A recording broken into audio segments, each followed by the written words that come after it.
Bitterness is like cancer. It eats upon the host. But anger is like fire. It burns it all clean. Maya Angelou. I know of an anecdote. One about a little girl named Madeline. Little Maddie was 7 years old, with dark chestnut hair and wide blue eyes.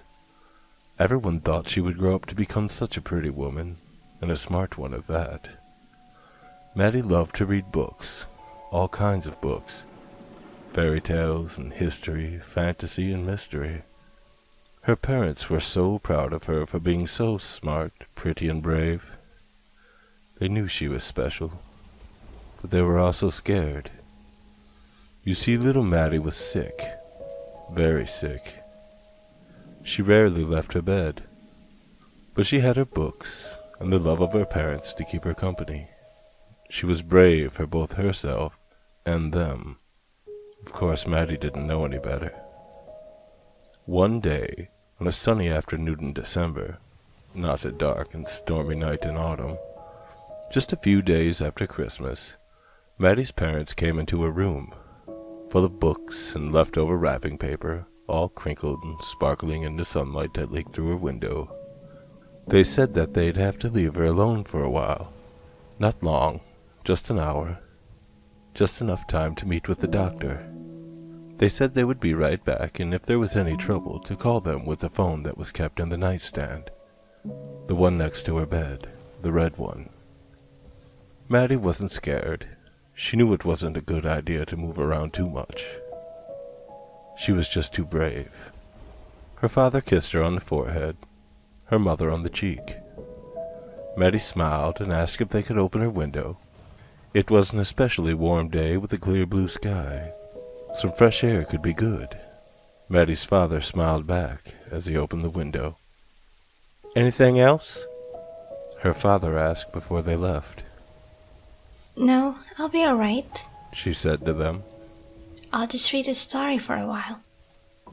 Then Maddie was alone, all by herself in that great big house.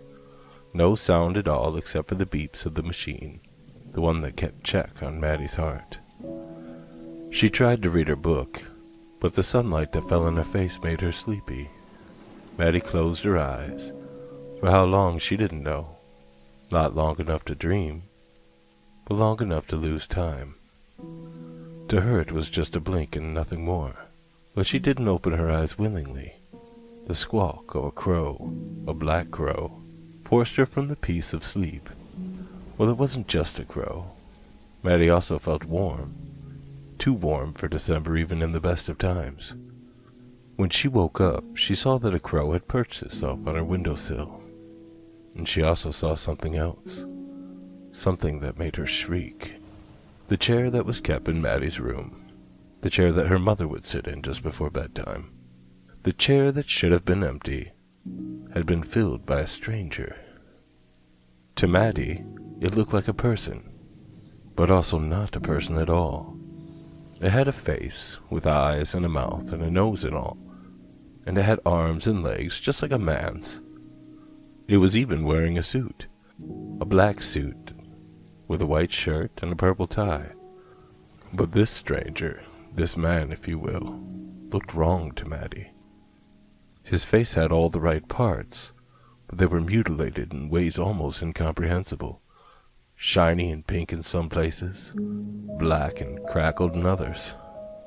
He had no lips, and his nose was made of 2 small holes that flared in and out as he breathed. His eyes were yellow and sunken, never blinking, not even once. His body, while never falling to ash, had small flames dancing up and down the lengths of his arms and face, flickering hot light. His clothes were covered with the stains of blood. He looked much like a burn victim would, before the fires were put out. The machine, the one that kept watch over Maddie's heart, began to beep quickly and loudly. Maddie forgot how to be brave. "Don't be scared, Madeline," said the dark man, his words sounding like nails against glass, more of a rasp than a voice. "I'm not here to hurt you," Who are you? asked Maddie, feeling a bit less frightened. "My name is Lazarus, and I'm a bad man for all the right reasons," he said back to her.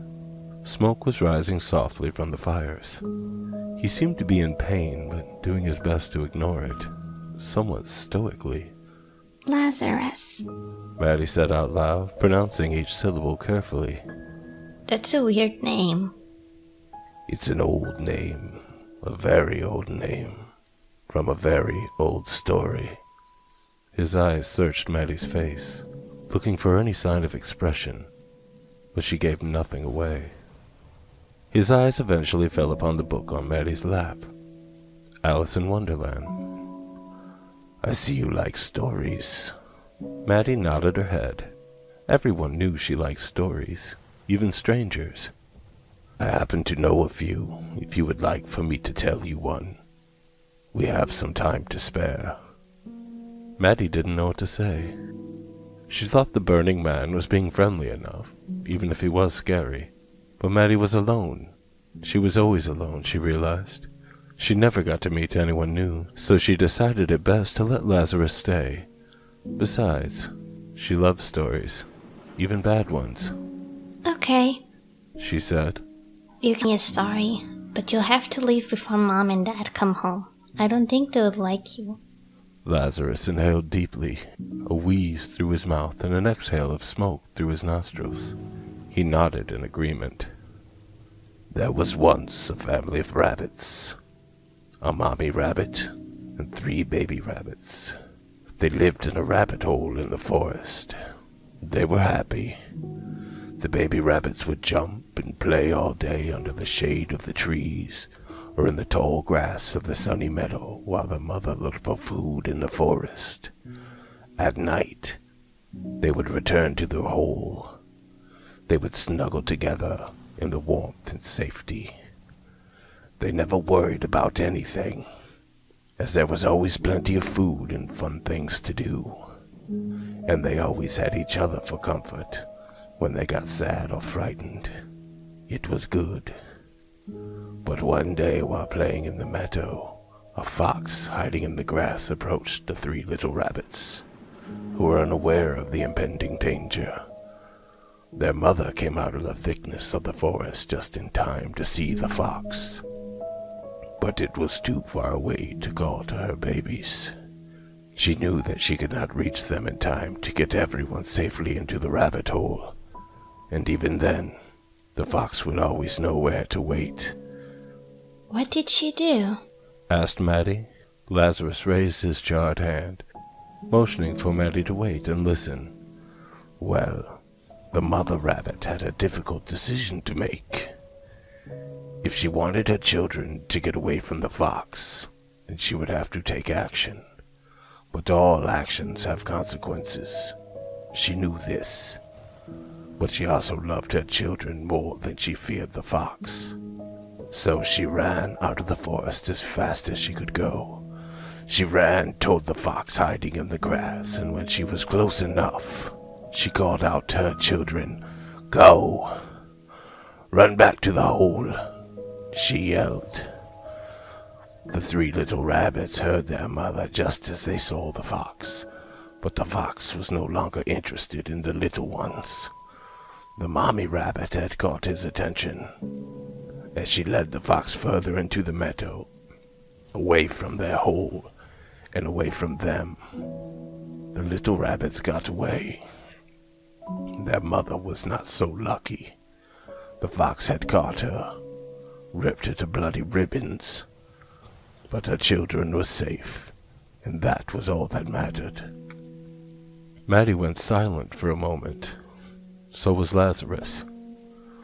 That was a sad story, said Maddie. Lazarus nodded his head because he knew it was a sad story. But then again, the truth doesn't pick favorites. I didn't like how the mommy had to die. Lazarus gritted his teeth together. She could have lived, if she had wanted to. But then what would have happened to her children? She died to save them, for the greater good and out of love. I guess so, but it's still sad that they had to grow up without their mom. Maddie looked at her windowsill. There were 2 more crows perched there. One of them stretched its wings and settled next to the others. She thought it was odd, but said nothing. "Would you like to hear another? We still have some time." It was hard for Maddie to tell if Lazarus was happy or sad or angry. His voice was always the same. His face never changed either. Before she could answer, Maddie coughed into a tissue. It was a long, hoarse cough. When she finished, she saw that there was blood soaking through the soft paper. I'm sick, she said, looking at Lazarus. He leaned in close to her, so close that Maddie could count each of his crooked brown teeth. He leaned in close and whispered into her ear, "I know." Do you have any stories about sick people? she asked. Once again, Lazarus, the burning man, nodded his head. "It doesn't have to have a happy ending either," That's okay. she said. I'll still listen. Lazarus placed his bony finger on his lap and breathed in deep. "A long, long time ago, there was a small town on the shore. There were people who lived in this town, all sorts of people. Bakers, silk weavers, carpenters, and many more. They lived happily and productively. They would work, play, and marry and live long, happy lives. But one day, people started to get sick. Not everyone, but quite a few, and more every day. The ones who got sick would grow black boils on their faces and necks, their skin turning yellow and green. It was a very painful sickness, one that would eventually kill. The doctors of the town could do nothing to stop it, as there was no cure. The only option was to barricade the town, to stop the Great Plague from spreading. No one was allowed to leave once they entered the town. One of the people who lived in the town, a tailor, had a wife who was outside of the town limits before the sickness had taken over. She had been away to visit her family a ways off. When she returned, she was stopped by a guard who said that she may not enter without permission. The tailor's wife begged and pleaded to the guard, telling him that her husband, the man she loved, was in the town. The guard finally told her that if her husband would allow it, then she would be able to enter. He also warned her that she would not be allowed to leave again. Word was sent to the tailor that his beloved wife was awaiting his permission at the gates. At first, he was overjoyed at the prospect of seeing his dear wife again, as he had been very lonely since her initial departure. But as he thought upon it, the tailor's heart began to sink. He realized that if he were to allow his wife to enter the town, that he would condemn her to the same fate as so many others. The thought of her suffering through the sickness, the sores and bile and rot, the festering misery, he could not allow it. He wanted her with him, of course he did, but he loved her too much to let her perish along with him. He was already showing symptoms of the plague, so it was with a heavy soul that he refused the messenger. He was heartbroken, his eyes wet with guilt and grief. When word came back to the tailor's wife, who had been waiting at the gates all morning, her heart was also crushed. It wasn't until years later, after she had remarried and raised several beautiful children, that she was finally able to forgive him. She understood that her first love's only wish was for her to continue on and be happy. By now the sun was no longer shining. Overcast had made the sky a light shade of gray, almost white when compared to the crows in the windowsill. More had shown up while Lazarus told his story. So many that there wasn't enough room on the sill for them all. They were starting to perch themselves on a nearby tree. Maddie coughed some more. I like that one better than the first. At least it wasn't all bad. She said after her fit of coughs. But why are you telling me all these sad stories? Lazarus looked at Maddie, never blinking, never smiling. In a voice as black as coal, he said, I think you know why. Maddie looked down into her lap. She did know why. But she wasn't scared. No, Maddie knew how to be brave. And not just for herself either. She turned to Lazarus, his face charred and scarred beyond recognition of humanity, former or otherwise. When? She asked. Lazarus turned his head to the window towards the black crows that had gathered. Soon, he said to her.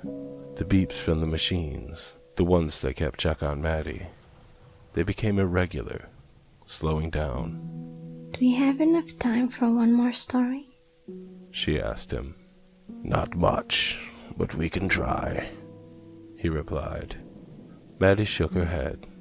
She said that it would be okay, that she would listen, even if it had a sad ending. There once was a sweet little girl with chestnut hair and wide blue eyes. She loved stories, all kinds of stories. When Maddie's parents returned, they found her lying still in bed. She had stopped smiling, stopped breathing. They cried into each other's arms. What they had been told by the doctor, they knew it was only a matter of time. Even still, they didn't think that it would be this soon. Their souls had been profoundly crushed, shattered into oblivion. But in a strange way, not in a callous or indifferent way, they were relieved. The weight of the inevitable had been lifted, and in its place a sharp sting. They knew this as they wept, and while gazing out of the bedroom window, they were focused on the sky, which had grown into a perfect and terrible shade of gray. They were so focused in their sorrow that they never even noticed the burns left on the chair. The crows had taken flight.